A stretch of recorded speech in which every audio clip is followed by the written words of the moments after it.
Wah, wah. Oh, no. Okay. Going to bring us down, Liz? It's a 2-part documentary series I saw on Netflix. And, the Netflix, the banners at the top can really get you sometimes. And you're just like, oh, all right, click. And I've been in a documentary phase. And I will say, I think it's the golden age of documentaries. You watch a lot of documentaries. Because, this is why. Because we all grew up in the age of the beginning of, yes, there was little handheld cameras even for our parents' era, but VHS and archivals being so much more accessible to someone doing a documentary, they're able to go and find so much more than they would have before because of the internet and websites and all that. So on Netflix, the 2-part documentary series called Into the Fire, The Lost Daughter. The main focus starts with a woman named Cathy, and she gave up her daughter for adoption in 1974. She was 16 years old. She did not want to give up her daughter, but her mom convinced her that she was too immature, not ready to be a mother. Oh, okay. So she gave up her daughter. It's many decades later, and it was a closed, sealed adoption. So therefore, only way she ever would have known what happened to her daughter is her daughter reaching out to her. Oh, right. Yeah, that's sort of the only open door, right? If they come to you. And she really had this fantasy of, I give up my daughter for a better life that I could not provide.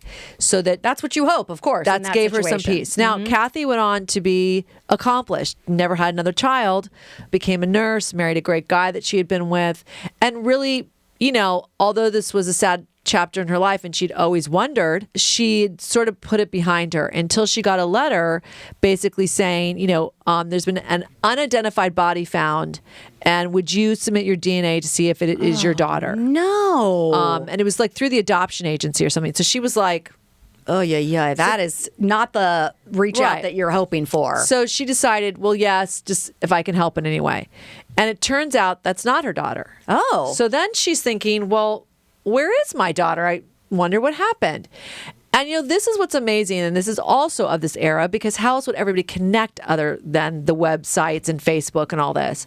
Are these armchair detectives? So maybe in their daily life, there's an accountant or, somebody that works in HR. But at night, they sit down and they just help solve cold cases that are decades old. Yeah. So she then, Cathy, started a Facebook page and said, where is Andrea, her daughter?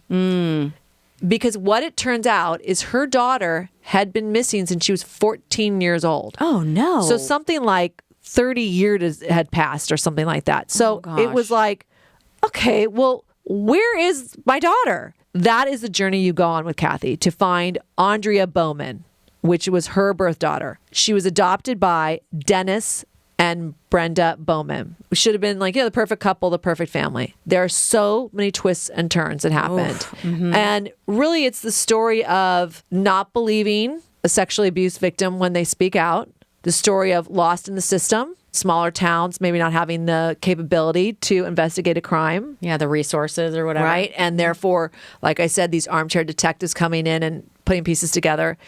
And it's really ultimately the story of a mother's instinct. And although Cathy, put her daughter up for adoption at age 1, there is a twist that happens of where Cathy is so determined. Her resolve to where she thinks her daughter is unbelievable what comes out. And I highly recommend it. It is disturbing just because of the subject matter. And, there is obviously her daughter is not alive, but how and what happens is disturbing.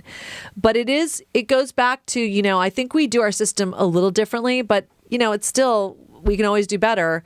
It's listening to someone when they are speaking out and helping them and having the resources to help them.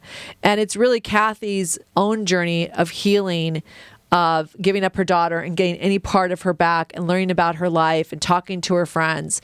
So it really is incredible, and it will enrage you at moments because the adoptive parents, how some of this went down, and the adoptive mother, even in today's times with certain things being revealed, is just, it can infuriate you. But, that is an abusive cycle, and it can be psychological, and it's hard for people to break out of it. So, well worth watching. It's just 2 parts. So, you're not even really in for 3 hours. So, on Netflix, Into the Fire, because that's what Cathy says. When she realized that her birth daughter was basically missing, she said, I decided to step right into the fire to find out what happened to her. Yeah, she jumped into it. Yep. And into the fire, the lost daughter. Sounds really interesting.